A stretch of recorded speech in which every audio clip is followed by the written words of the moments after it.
definite kind of, top 4 contender out to the back of the field and say, look, we don't even have to worry about you until playoffs if we even get there. It's a massive, massive moment for them.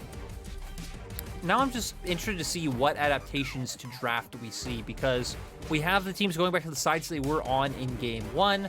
So far, we have a bit of different bans because this time Ultra Prime are the... Actually, Ultra Prime were the ones who took away Set on Game 1. I'm sorry, it's the Nocturne that has switched sides. FPX took that off the board in Game 1. Now it is Ultra Prime themselves.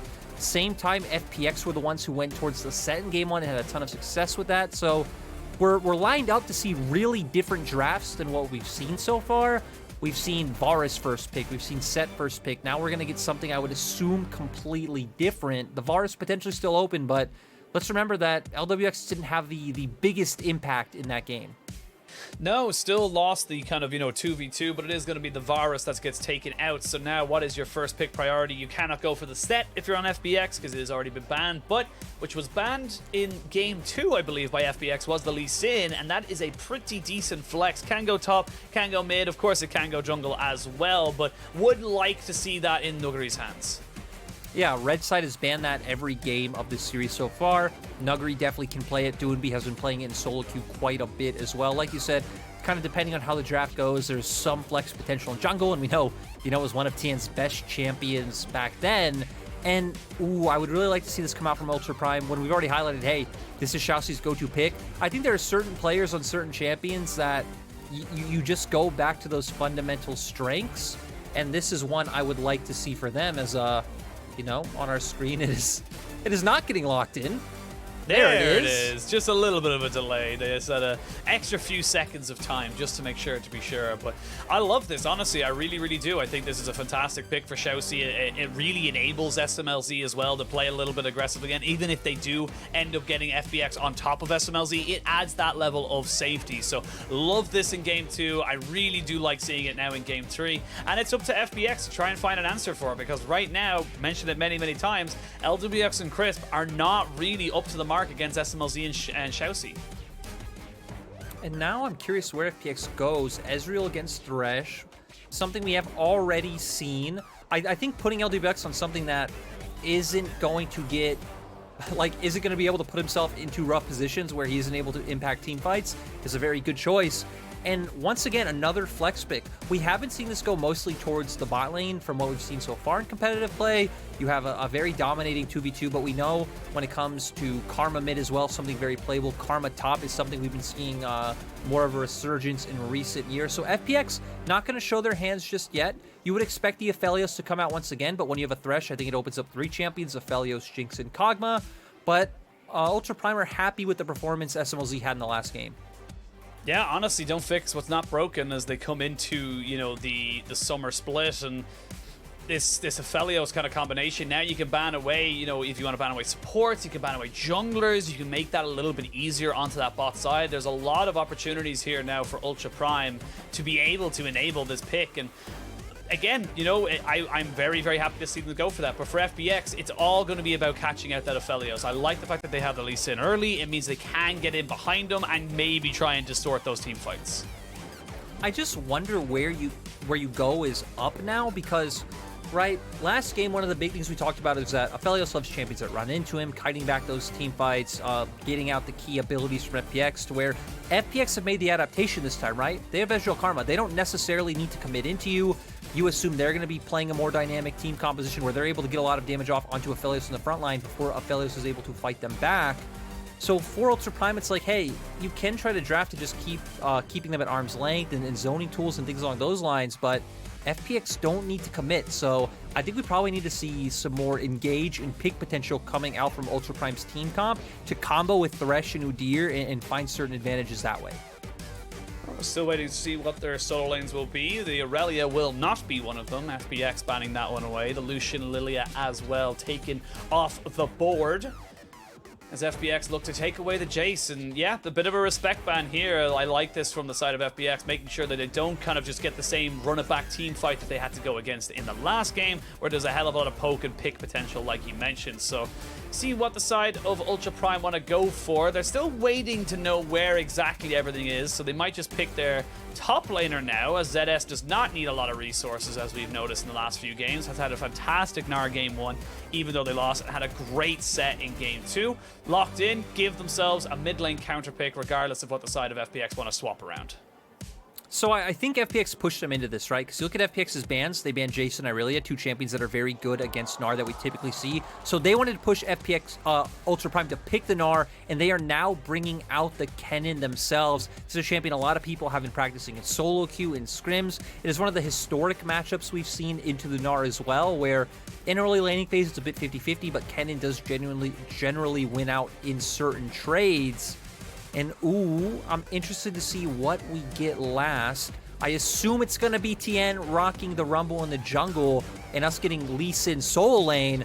We need to remember, we have no idea. Doinby, another one of Doinby's famous champions. I was gonna say, I would love to see Nuguri onto Kennen, his Kennen, you know, that kind of a setup.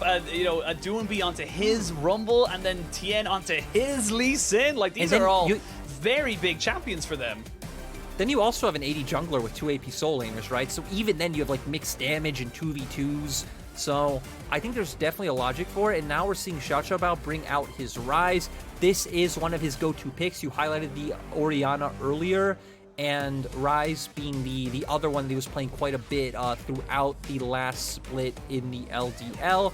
So you have side pressure coming out for the side of Ultra Prime that they are going to rely on later on. You're going to have this 3-man core sitting in the mid lane, but we need to remember, split pushing ain't what it used to be. I think we all know that by now, so it's a lot more of using your pressure to find roam timings to move first, get vision as a unit, find flanks, and we're going to see if Ultra Prime are going to be able to punish that, because FPX now do not have a composition that necessarily need to commit into the Aphelios. No, if anything, they're going to look for the flank again, of course, with the Kennen. You can find the pick potential with the Lee Sin. There's a lot of different things you can go for, a lot of AoE, but like you mentioned, do not have to fully commit into the Aphelios if they don't feel like they need to. That could be the big decider here for FPX, to try and send them to a 2-0 start to the season. Like I said, they started off against Rogue Warriors, 2-0, 17th place team in spring, not too bad. Now, against the 16th place team in spring, E-Star is now into Ultra Prime. They have to try and dig deep and get themselves a win. It's going to be on those big carry performances, and it will be on the side of FPX's carries to really kind of drag this game out. But for Up, you've nothing to lose, honestly. You're coming into this saying, like, most people expected you to lose. And if you win, this is even better. And it's one of those things, right, where if they can pull out this win against FPX, when it comes to like fighting for playoff spots, which yes, we are far away from that. I don't want to start that conversation too early, but any wins that teams can get over, you know, those top 4 from last season are going to be massive later on. Well, it is going to be Tien with the Rumble in the mid, or the jungle, excuse me, with Doinby on this Lee Sin into the mid lane. We'll see how this one all kind of fans out. But one and all watching this on Twitch, YouTube, or just listening to us purely from audio, because you can do that right now if you do it on the Twitch settings. We are jumping into Game 3 of this best of 3 between FunPlus Phoenix and Ultra Prime. It's 1-1. Winner takes all the glory and all the stats that they need to try and push them forward as the Gyos roar. It's going to be, I'm hoping it's going to be a banger. And we get Nuguri on his Kennen skin as well. Is it his Kennen skin? I can't tell. You know, I'll be honest. I say this every time I'm on broadcast. I don't pay attention to skins. You don't pay attention almost to skins at all. I only pay attention to them when it's their skin. That's the only time I actually pay attention. Yeah. And coming into this, right, it'd be nice if we would have seen like an FPX skin comp come out, but you know, we're playing to win here. Fight. So oh my, that is a fun one. But coming out of the Rift, right, I kind of want to touch on the Kennen a little bit. I think it's a champion we haven't seen all that much, but we're going to be seeing a lot more of. We need to remember that his W did get buffed in 11.10. The damage got increased and the AP ratio got increased on it. And Kennen's auto attack range actually outranges Mininar early on. Mininar, I think, is 400 range off the top of my head. Kennen's is like 550 or something like that. So Gonna do nice in those trades. He did leash, so ZS will at least have prio in this lane early on, but a lot of trades should be Nuguri favored, especially with the Aerie coming out. See how that matchup goes. As, it's going to be Ultra Prime having a little bit of push in mid lane. Pretty much to be expected. The Lee Sin into the Ryze. Ryze just becomes a farming machine, as you can see there, with all the Qs and Ws he's able to pop down. And you have to be very, very careful, of course, as well of an Udyr just kind of running in at the early levels. So good respect here from Doonby in the early side of this game. ZS is going to try and push in Nuguri as well to try and get pressure onto the Scuttle Crabs, and there shouldn't really be too much action. I said that now because despite there being so much action in the first 3 minutes of the first 2 games, but shouldn't really be too much. It's very difficult to really get a hold of any of these champions, especially this early on.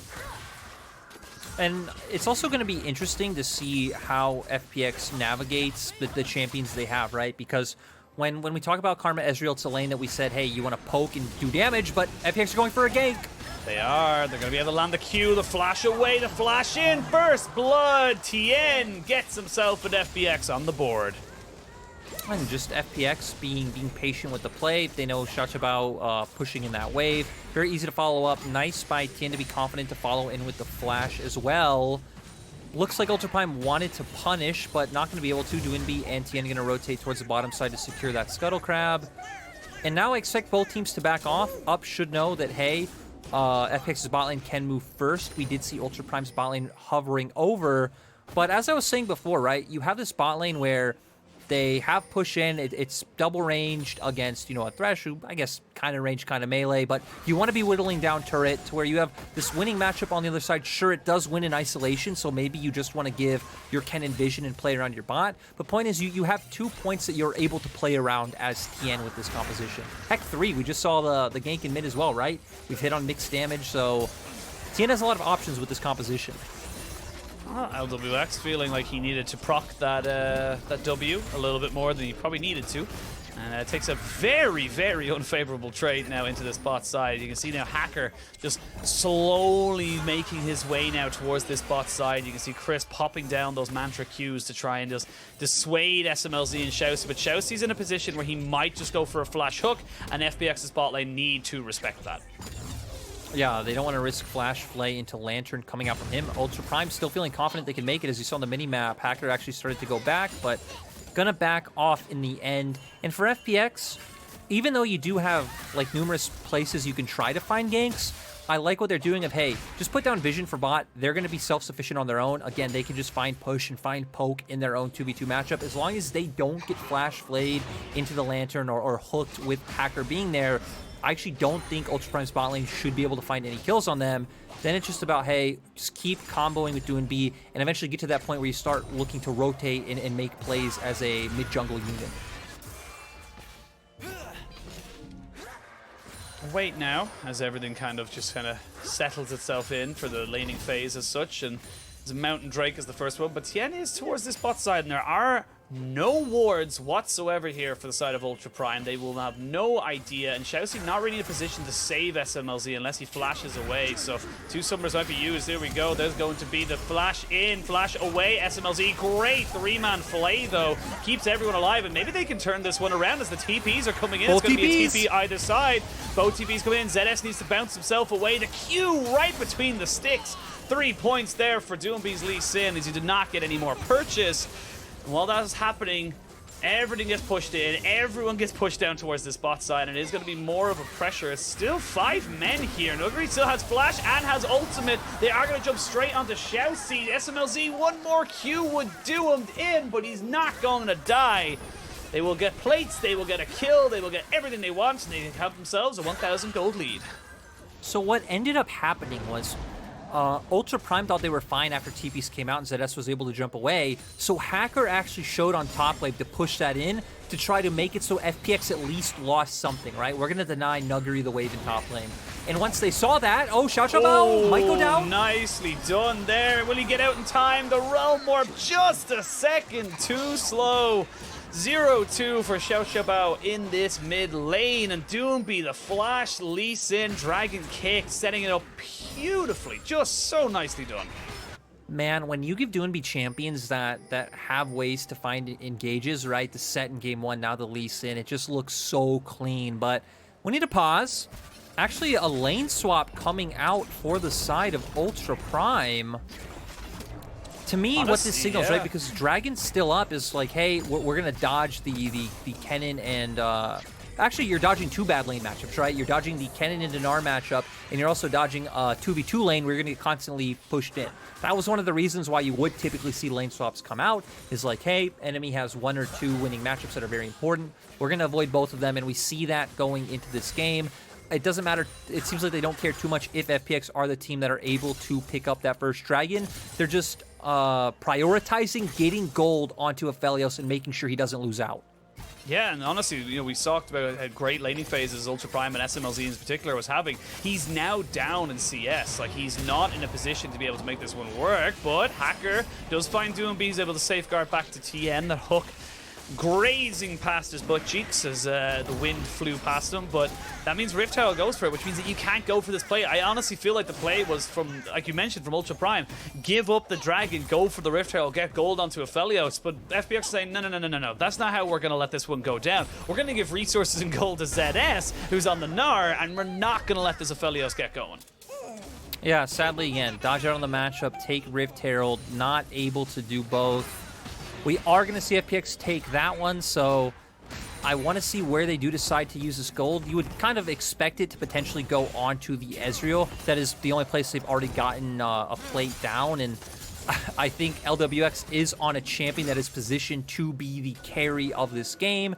And for up, they're just going to keep the matchups as they are, because sure, the Rift Herald would have been nice, but again, it's about dodging 2 unfavorable lane matchups and looking to get more gold and more turret plates onto SMLZ.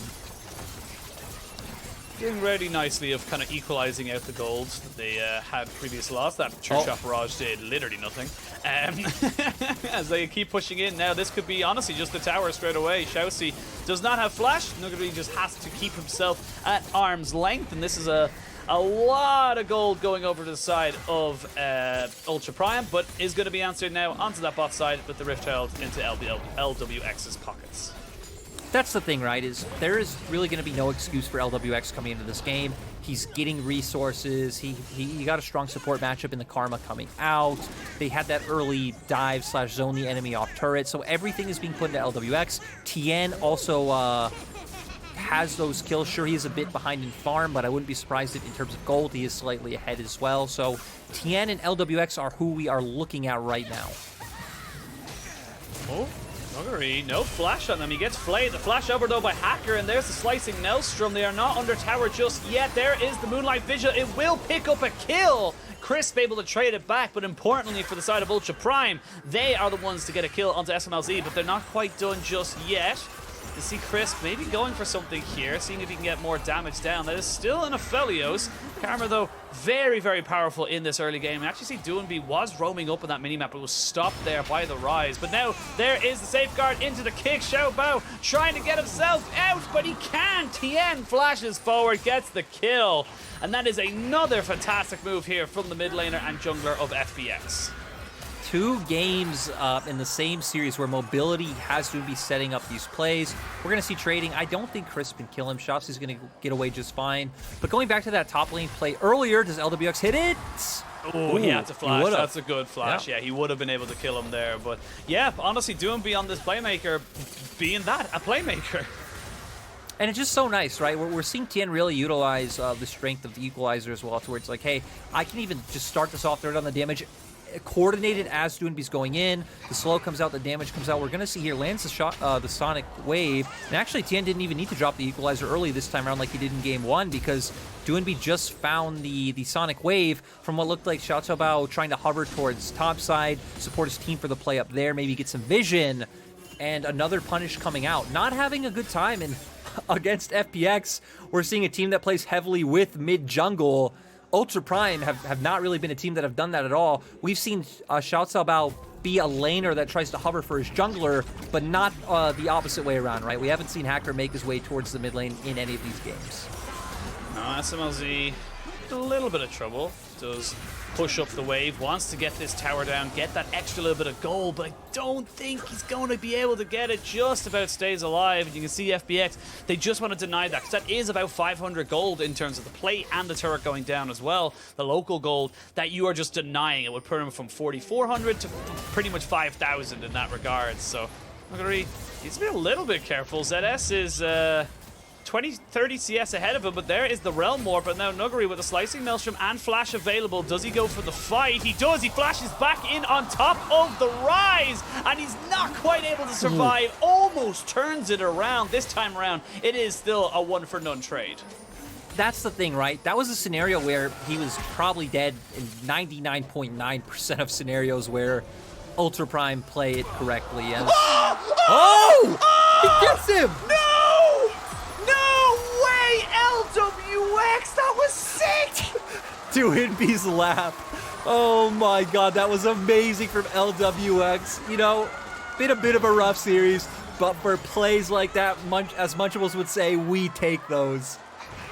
Oh my god, what? Oh, this level of 5-head is just too much for me. I can't even... How do you get the timings and it's blind and you're just assuming? Oh my lord, it's too much for me. But what a prediction. And that just kind of sours a very good proactive play there from the side of Ultra Prime. And they would have been feeling pretty good after taking down Nuguri, keeping him down 0-2 on this Ken and still yet to finish his Mythic. And just, you know, I can't even. Let's have a look at the replay. LW, he doesn't even hesitate. He just goes for it because he knows. And the angle on it and everything. I think he's recalling on a ward. I want to see when he gets back to base. No, he wasn't. Not. He's pure blind. They pure blind the way they get one. There's ZS going to find DoomB. Gets the TP in. DoomB in a little bit of trouble. We'll have to safeguard away. Does get away just about. I do want to say, if he was recalling on a ward, I think that'd be more impressive that he timed that perfectly with, you know, the recall timing. But still super sick, still awesome. That just would have been like the play he did was like 5-head. That would have been, you know, like 10,000 IQ. That's like, you know, the brain meme where he's like, his brain turns into another person and he's playing chess against himself. That's that level. But LWX finally coming alive in this series, in this game, really finally looking like the carry that we know and love. Someone who was able to kind of go toe-to-toe with people. And speaking of going toe-to-toe, Ultra Prime might be in a little bit of trouble. SMLZ and Shousey, Nuguri just picks up a free kill. Nothing they can really do about it. They were looking for SMLZ, but they'll take the Constellation Prize to support anyway. But ZS is on the backside, has got Meganar very, very soon. Now we know he's there. DoomB looking like he wants to go for something, but it's so difficult to do this 3v5. You have to wait until your Rise is there for the consistent damage. So it looks like it's going to give up 2 towers. And I feel like a big thing is right now FPX's comp is definitely stronger than what Up have put together. You have Divine Sunder out on Ezreal. This is something we've seen a ton of. An absolute menace in pro play and solo queue, just extremely strong. We know Tien has been the one doing a lot of the heavy lifting on the side of FPX, so he's accelerated to where SMLZ still doesn't even have his first item completed. Xiao Cao Bao is also been put behind from the amount of times he's been focused down by the side of FPX. And we haven't hit on that. You know, in straight up 5v5, I don't really feel like this comp comes online until a similar point as last game. It's like, hey, Aphelios 3 items for the fact that Rise has always been known for more of a side laner than a team fighter as well, because you are like a mid-range control mage, much better in those isolated 1v1s. As I'm going to slow down, FPX potentially looking for the engage. And they're looking for Hacker. There is going to be a Realm Warp to maybe get him out. Oh, nicely done there. Gets him out, gets the flash over. They get the Rift Herald. It was a little dicey, but they do get what they came for. And a bot lane turret, so double objectives there for the side of Ultra Prime. And they keep the gold lead within 3,500. So not the worst in the world, but like you said, a long, long way away from those 4 items of Aphelios and Rise kind of, you know, team fights. And, you know, this was the point of pressure that we talked about for Ultra Prime in draft, is like, hey, you have these 2 side laners that, you know, are very strong, very competent, try to be able to pull FPX around a little bit, especially with the fact that they have set Nuguri behind, and ZS is up so much farm, and it's like, sure, Xiao Cao Bao might have been giving over a lot of kills, but he's still also been keeping up in farm. He's actually taking Krugs right now and staying relevant. So they're still trying to find ways to win, despite the fact that they are behind 3K, and I don't realistically think they're going to be at a pointed challenge in 5v5s anytime soon. For Up, it's going to be about finding those picks, finding those small windows where you can stay even in gold at very least. See where they want to kind of take this one here. It's kind of been a slow little moment here. We'll say, again, ZS has had, again, we haven't really had a lot of time to talk about him in depth, but honestly, he has had a fantastic time in this series, and regardless of result, I do think we need to give props to him. You know, in particular, he has been a very good enabler to his team, has gone toe-to-toe with Nuguri and, you know, able to set himself up. Shousey, though, might be in a little bit of trouble. No Flay available to him as the Sonic Wave does land. And again, you know, ZS, I feel like if he can get a good Gnar ult, like we can't discount that either as, you know, a big kind of team fighting ultimate, but it's going to be so difficult with, you know, the amount of damage they're able to put out so quickly on the side of FPX. And at the same time, right, you have Ezreal with mobility, Lee Sin with mobility, you have Karma, Mantra E that can be put on everyone, so who are you going to be getting on top of? You're going to be getting on top of Tien, Nuguri, especially if Tien's already in a position where he's popped Equalizer or Nuguri with Slicing Maelstrom. It's like, their jobs are pretty much done, and then this Ezreal will still be in position to kite around your engage, dish damage out in team fights. So I think ZS getting a massive Gnar ultimate. Oh, okay, he's 1v1ing Ezreal. Hello. See what goes on here. LWX forced to use the heal. ZS now trying to get away from this one. Flashes away from the Sonic Wave. Oh. Right, that was a thing that happened, and we'll leave it at that. ZS, I just praised you. How dare you? Yeah, I mean, you know, I just find it, like, the way Lee Sin can traverse distance now with, you know, the safeguard into the strike breakers. Pretty funny animation to watch. Sad he wasn't able to land the Sonic Wave, but yeah, ZS going for the 1v1. I wasn't very confident he'd be able to win it, and Ezreal has turns out he wasn't either once the Lee Sin came. But still, FPX going to be putting a ton of pressure onto the side of Up. They're just trying to keep their red buff right now. I don't think they can look for a fight, especially with LWX on his way as well. Oh, Tien does have Equalizer. A lot of trouble. There's Equalizer. SMLZ flashes away, but they do get Doomby on top of him, and Doomby's able to take that kill, make it 2, as he knocks back at the Rise and says, no, where the hell do you think you're going? Actually, he's going back to base with some HP. Does he get him again? No. Woo. Fool me once, shame on you. Fool me twice, shame on me. Xiao Xiaobao gets himself out and free. Nuguri was in this bot side, didn't even TP with the Slicing Maelstrom. They do drop the Rift Herald, though, a little bit prematurely. It was timing out. You can see Hacker now chasing down the top laner of FPX, but there's just not really a chance of him finding him. Still trying to see if he can get him going here. Not going to get any purchase. Nuguri gets himself out, and yeah, this is FPX, 5,000 gold ahead, 2 dragons on the board, and this is just them looking comfortable. And I mean, this was just Up trying to, you know, make sure the enemy doesn't take away their red buff. I'm not quite sure why they're looking for this. Hackers on the opposite side of the map. They've already highlighted how they don't win fights right now at all. FPX are just so far ahead in terms of not only like gold and the items they have, but how strong their champions are, like with the items that they have compared to Up's champions. So we're coming back onto the map, and we're already getting more action. We're going back straight into it. We can see Doomby being locked up there. The Everfrost has been finished up there by the Rise. Hacker is still kind of moving forward. Nuguri still has a Slicing Maelstrom, good to know, but the Dragon's Rage has been used. Doomby does not have that available to him, and Crisp has just been straight up caught out. Nothing he can do about that. And that's a good little pick there from Ultra Prime. There's, you know, the Dragon is up. They could maybe, you know, look to try and go for that one, but they have waves to clear, and they're just trying to get gold back in their pockets. And that's what the name of the game for them is, right?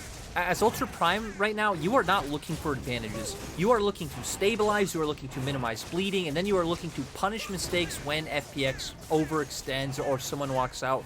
You're pretty much looking to buy time right now. For Ultra Prime, time is the resource that you need to get to a point where you can try to be relevant. The problem there is the fact that, again, FPX made draft adaptations coming into this game where it's not a comp that just needs to run head first into a strong Aphelios, and they also changed around the side of the map they played around. They said, hey, Nuguri, you can take the weak side, you can take the punishment, still played exceptionally. We're going to set SMLZ behind. Ooh, Tien has to flash away, but he drops the Equalizer as well. The Moonlight Visual will be picked up, and that's a shutdown going over to SMLZ. He might be able to go back and pick up his second item, and this is a big kind of turning point right now. FPX resting on the laurels, and Ultra Prime, they're being proactive. They're the ones finding the picks. That's the thing, right? In that they're doing exactly what we just said of, like, punishing enemy mistakes, because you look at the minimap in these scenarios, and FPX are very disconnected. As Ultra Prime, you see Nuguri showing on top wave, you see Doinby showing on bot wave, and you see Karma Ezreal mid. So you know where every member is. You know you're in no threat of anyone collapsing by picking off Tien in that situation. So Tien going for solo vision and ends up getting punished for the play. We'll see now what the side of Ultra Prime want to be doing with this small little moment of not having the enemy jungler on the field. Looks like it's just going to be, again, getting gold into the pockets, like you mentioned, just kind of keeping themselves lined as best they can. Get a couple of resets in now. You do have 2 items onto your Aphelios, 2 items onto your Rise, so they are getting to a good and decent point. Excuse me, as we wait to see now what the next play is. It could be another force onto the Baron, as we saw FPX do in Game 1, if they're feeling confident. And we know FPX, they're always confident. There's some teams in the LPL that, like, when the map state has really nothing to look for, they're going to go for it. But ZS is about to turn Mega. Mega coming in. There's a TP on the backside as well. You can see Doomby. He's got the Dragon's Rage. He's going to try and keep this Hacker man out. Is he going to try and jump into this one? Good. Gnar ult, though, separates the rest of the team. Hacker trying to jump in on top of this, but the Slicing Maelstrom is right on top of the key carry, and that is SMLZ dead to right. Chelsea, not long for this world. They will kill off LWX on the backside. The Rise picks himself up a kill, but it's 1 for 2, and that is a nice realm up to get him out. Very, very close, but right back to the objective. FPX go. Yeah, LWX did go down, but still you picked off the key member of Ultra Prime. A lot of ultimates went down for them as well. Udyr can try and come look for a steal, but actually FPX don't do this Baron all that quickly. No, they don't. And Hacker is still there, but he will get stunned up, rooted down, and it looks like they're just going to try and go for the pick onto him. Now there's no enemy jungler, but you got to be careful of Machine Gun Rise. He'll be dropping those Qs faster than you can even realize. ZS will have his ultimate available as well if he goes into Mega. And there's a lot of low health bars here. They have to be so careful. FPX, I feel like they've overstayed their welcome. Yes, they get a couple of kills, but they do not get the objective. And now the health bars definitely feel in favor of up. I also just want to highlight the fact that Hacker went for Warmogs. And this is an item we've been seeing a little bit more of since it got buffed, where the Warmog's heart threshold isn't 3,000 anymore. You only need 1,100 max HP before you can get that insane regen. But I would have loved to see Force of Nature come out from him with all the AP coming out from FPX. But here we go into the replay. Xiaoxiao kind of starting it off. And they try to turn immediately. ZS doing a pretty decent job of buying time, but Nuguri is the man to watch. Sat safely on the flank, waited for the members of Up to show themselves. Slicing Maelstrom comes out. Doesn't even really matter about the equalizer all too much in the situation. The key member's been killed and the job's been done, even if LWX goes down on the backside of that fight to Rise. Well, they're back onto it. There's a replay ending and a Baron starting as we jump back onto this fight. Now, Baron down to 6,000 HP. Do you look for this fight? Do you look to go for it? No flash on Nuguri, who does not have a flash Slicing Maelstrom this time round. Hacker is around, has flash to get over the wall. Remember, 900 smite each, but ZS is dead. That's your engage gone. Hacker trying to see if he can do something. Doomby jumping in, jumping back out. It's going to go down to about 2,000 HP, but now you can see Xiaoxi in a lot of trouble. FPX are just baiting. They didn't want the Baron at all. They just wanted the fight, and they still want the fight. The flash is not good enough from Hacker. Hacker will fall. 3 kills and a Baron. FPX 30 seconds until the Cloud Soul. And this is just going to turn into massive map control for the side of FPX. They're going to push in waves. They should be able to get down vision. The next dragon is definitely theirs. As Rise is going to go to the other side. I think Nuguri's 100% dead here, but I might be wrong. No, I've been wrong before too, so don't worry about it. It happens, you know. It's a thing. He survives a little bit because he's a cannon. I was going to say also, you know, betting against Nuguri is probably never the play. Oh, and there is the Sonic Wave into Nuguri picking up the kill. And that's as best of a play-by-play as I could do for that particular one. You know, it's sad because we've seen... Oh, wait. Is Tien going to die here? No, Tien might, but he got himself a Cloud Soul. Nope, never mind, he has a flash over the wall. Actually, no, he doesn't have it just yet. He's still waiting for that one to come off of cooldown. Has enough time, though, to save it, and this might be LWX coming in. Hacker finds him, and this is going to be a bit of a spread-out fight as SMLZ, but LWX is just too big. LWX is doing what SMLZ did in the second game, and This is all FPX all the time. They're going to be able to pick up the Soul. They're going to be able to pick up the delayed Ace. They're going to be able to pick up this win and this series. Yeah, nice bounce back from them in this game 3. ZS is going to die on her screen, but we can just talk about the fact that, hey, right, I think Up coming out looking pretty decent in this series overall. This game kind of faced the shellacking, but overall, FPX made adaptations. They were a strong team in finals. And yeah, just overall nice to see them still going strong moving forward, but maybe we got a bit ahead of ourselves.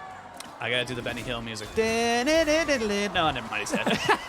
As soon as I did the meme, he died. But that is going to be the second win in this series for FPX, which does cement them their second series win in summer 2021.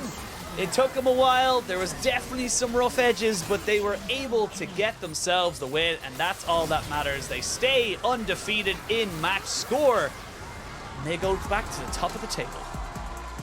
And, I think the 2 key players to highlight in this one are definitely mid-jungle coming out from FPX. Tien and Duanbi, great performance, right? Not only seeing their synergy once again, where I just feel so bad for Xiao Caobao, where he comes on to this team. I think he had some pretty good moments throughout the series. Like he showed he's a competent player who can definitely compete in LPL. Got picked off way too much, was overextended numerous times, but especially in mid lane, FPX putting the target on his back. Duanbi always finding the angles for the engagements, whether it was on the set or the Lee Sin. And in that game 3, Tien's Rumble was just absolutely massive to getting FPX ahead in that game. It really, really was. And look, unfortunate for the side of Ultra Prime, but they can go away with their heads held high. They honestly put the fight towards FPX. They really did have a good time and showed us a lot of promise, if I'm being totally honest. They showed us a lot of what they might be able to do going further on into the season. So I'm going to be very excited to see how this team grows and develops. Overall, I think quality of player, they're definitely a team to be excited about. They've showed that they can understand the win conditions of their compositions. I think in both Game 1 and Game 2, they did a good job of us seeing how they're playing, being conscious of the fact of how FPX want to play into them.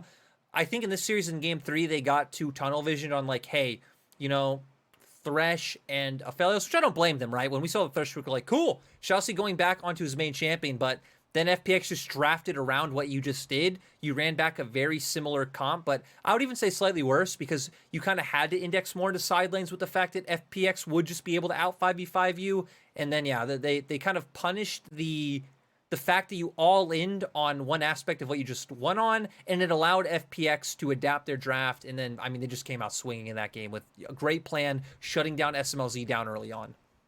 Yeah, it really was just kind of a good execution there from FPX, and getting the Lee Sin, which was obviously banned in the first 2 games, showed why it was getting banned. The playmaking opportunities you're able to get with that, it doesn't matter if it doesn't scale exceptionally well into the late game. You're just able to do so much with that champion, and honestly, a great kind of end to it as well for LWX. I mentioned how in the first 2 games he really didn't look like he showed up, and for the 3rd game he definitely did with that prediction. And I get another clip of me shouting nothing and into the void as a caster reel. Yeah, that play from LWX was nice. I still think going forward, we definitely need to see more from him than we saw in this series so far, because right now it's giving me very, I'd say, IG vibes, where it's I don't want to think of FPX as a team where their win condition is hey, your AD carry needs to be stable and your other 4 members are going to pick up the slack. LWX is someone who's shown us many times that, he's able to have great games.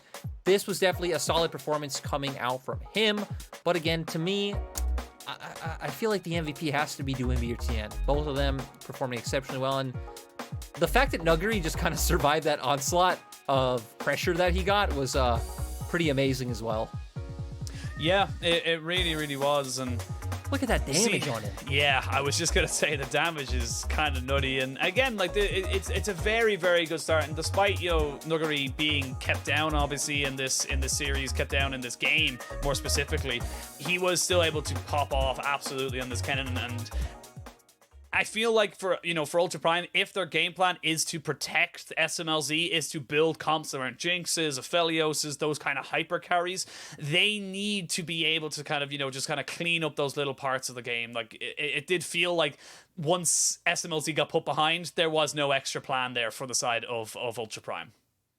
I feel like one thing we're going to need to see from them is just giving shouts about more time to incorporate to the LPL. And no surprise, the MVP goes to Mr. Doinby himself. He also looked like he was having a great time that game, smiling and laughing constantly at the plays. Amazing playmaking from him, I think very well deserved. And he's a player now who I think, especially for Western fans, he's had this reputation of, being like a bad mid laner or a subpar laner since 2019. But I definitely think Doinby as a player has improved kind of year on year. I think 2020, he was the best player on FPX by a mile. And, once again, he has pieces around him that are strong now, but he himself is still a very strong performer. Yeah, honestly, it feels like it's kind of, not only does he have the dark technologies, not only does he have the kind of, the backing of his team, but his mechanical play has just been kind of, pushing further and further on. And to talk about that a little bit more, we're going to send it over to Wendy, who is standing by with Doinby. Hi everyone, welcome to the interview, and I'm standing by with the super carry Doinby. So let's talk a bit more about today's game. It feels like in all the games, you really roamed a lot from the very early phase. So could we know more about the team's communication in the early game? 那首先恭喜你们今天也是拿下了比赛的胜利。然后说到今天的比赛，感觉3局你都是在前期很快的进行一个游走全图，所以想问一下你们可能前期的一些战术或者沟通是怎么样的呢？因为我觉得打 UP 的话，他们也换了2个 C 位嘛，然后中单选手是从次级联赛打上来的，然后他可能不太，也没打过什么 LPL， 所以我就想告诉他这就是 LPL 的中路。然后因为很多新人，很多从 LPL 打上来的新人都跟我打的时候都是被这样子嘛，然后想让他感受一下。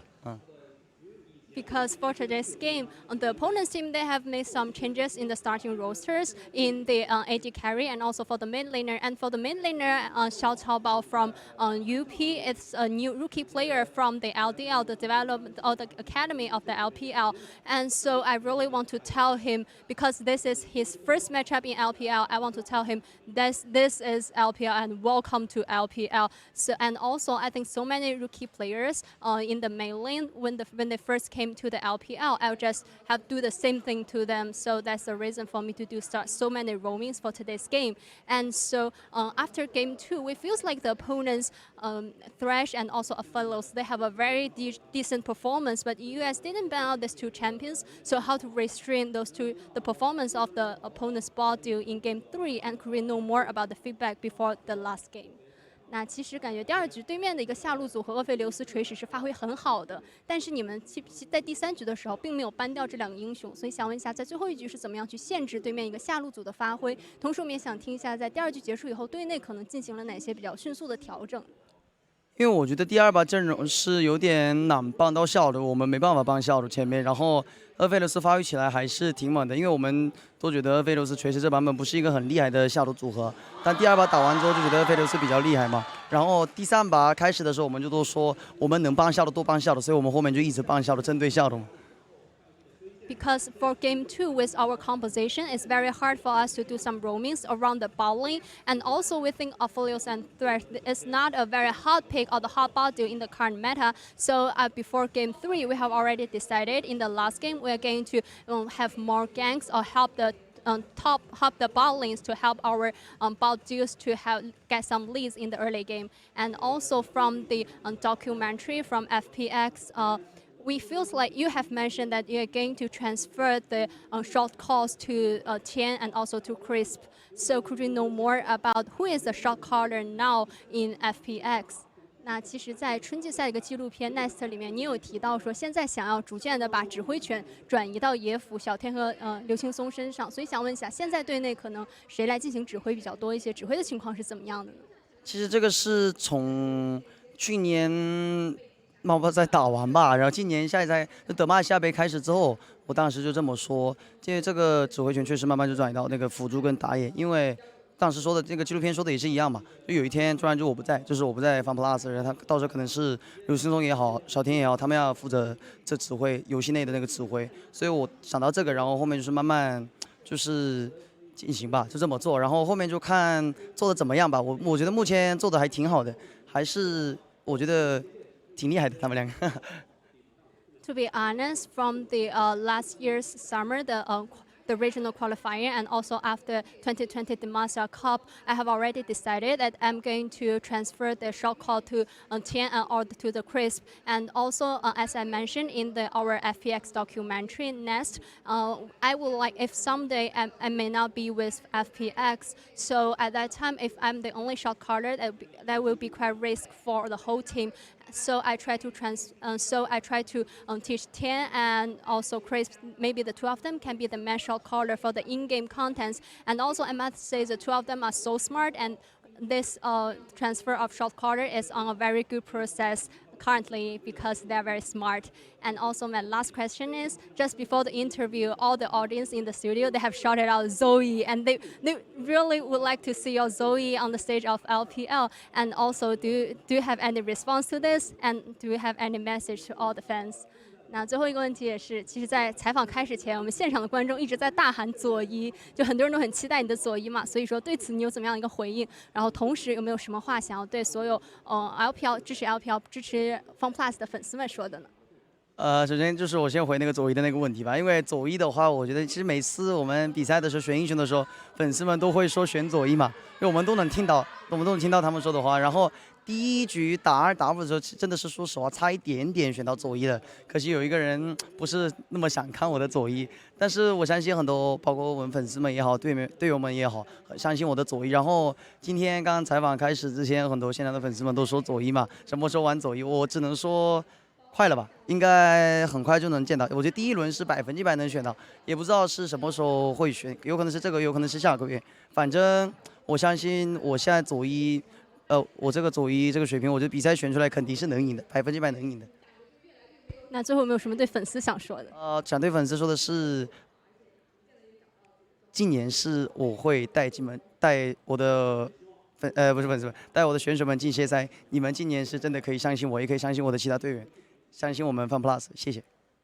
So for the Zoe's question, because I believe that so many fans they would like to see me to play Zoe, and also before every game, I can hear all the audience in the studio. They all shout at Zoe, and they really would like me to pick Zoe. And to be honest, in the last best of 3 against RW, we were nearly to pick this champions because you have already seen like Chris has hovered this champions, but someone inside our team don't want me to pick that Zoe.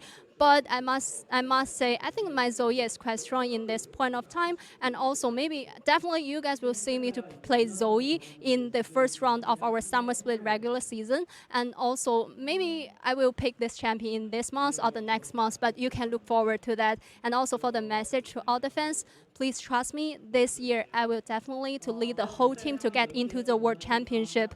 For this time, you can trust me, and please trust our team's trust FPX. And definitely we are looking forward to that, and we are looking forward to your Zoe as well. And congratulations again. 再次恭喜你们，希望你们夏天加油，一直期待你的左一。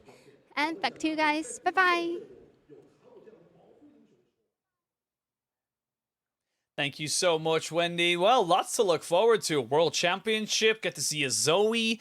Lots of things that we got to look forward to for FPX. You know, first of all, his charisma and energy is just so infectious. And you know what? I don't want both of those. Mix the two. Give us Worlds, give us Zoe, give us a Dwinby World Zoe skin. Sounds like a banger to me. Sounds like it'd be a perfect combination, but it was actually very interesting. Obviously, you know, he's feeling very confident, tells the fans, like, you know, thank you for believing us and believe in the process as long as it can. But what I like is as well, like he mentioned about the shot calling and how they're like saying, you know, how they're changing the team dynamic and how they're trying to change it, you know, so he's not doing it at all times. And I actually found that really, really interesting because if you're relying on that one sole voice, you will tend to struggle if that one sole voice isn't 100% all the time. And it's nice to see FPX branching out a little bit. I mean, even when you just fall behind, right? Like, shot calling while you yourself are ahead is very different than, like, if you are getting focused and you're behind. So, again, a nice change coming from FPX. Yeah, well, we'll have to see how they are throughout the rest of the split. That is the end of our first series, but we're going to throw it to a break. When we return, we'll have our second series of the day, LNG versus V5, and you won't want to miss it.